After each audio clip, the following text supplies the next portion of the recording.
Bu video darsligimizda biz qaytarilgan mahsulotlar bo'limini, ya'ni mahsulotlar xaridordan qaytgan mahsulotlarni kiritish hamda zavod yoki mol yetkazib beruvchilarga qaytarilgan mahsulotlarni kiritishni ko'rib chiqamiz.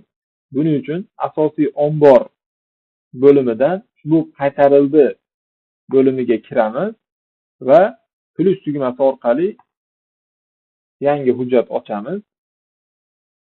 Bu joyda xaridor tartib raqami orqali yoki ismi orqali tanlanadi hamda qo'shimcha izoh kiritiladi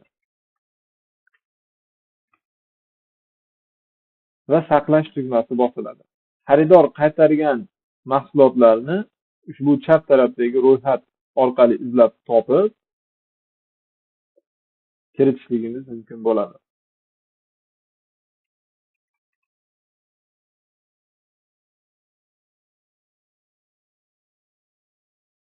Bu qaytarish oynasida soni kiritiladi va qaytarib olish narxi avvaldan, ya'ni bu oyda savdo qilinmagan oldingi oydagi mahsulot bo'lsa, unda narx kiritish kerak bo'ladi.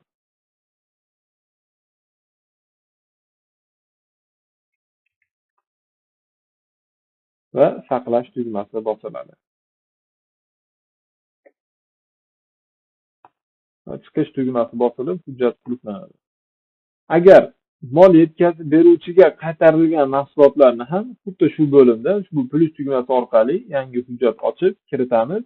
Bunda xaridor uchun tanlangan, ya'ni ochilgan va saqlashda bosilgan hujjat mol yetkazib beruvchi uchun ishlatilmaydi. Yangi hujjat ochiladi hamda mol yetkazib beruvchini tartib raqami orqali topamiz. Bu yerda e'tibor berishlik bo'lgan narsa, hujjat yangi ochiladi.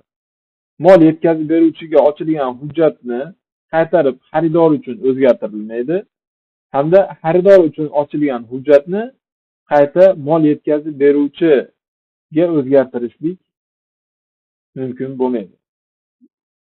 Bunda xatolik kelib chiqadi. Mol yetkazib beruvchi tanlangandan so'ng qo'shimcha izoh kiritiladi.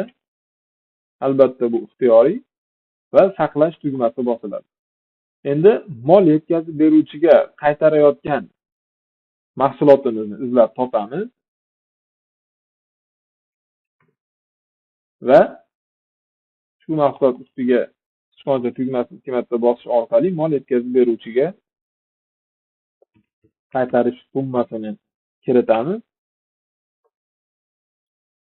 Mahsulot miqdorini kiritamiz hamda saqlash tugmasi bosiladi.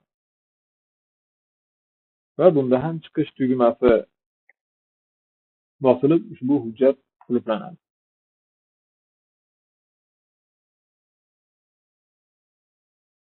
Ushbu hujjatda kiritilgan mahsulotlar summasi agar xaridor bo'lsa, xaridor qarzidan dastur ayirib qo'yadi, ayirib hisoblab beradi.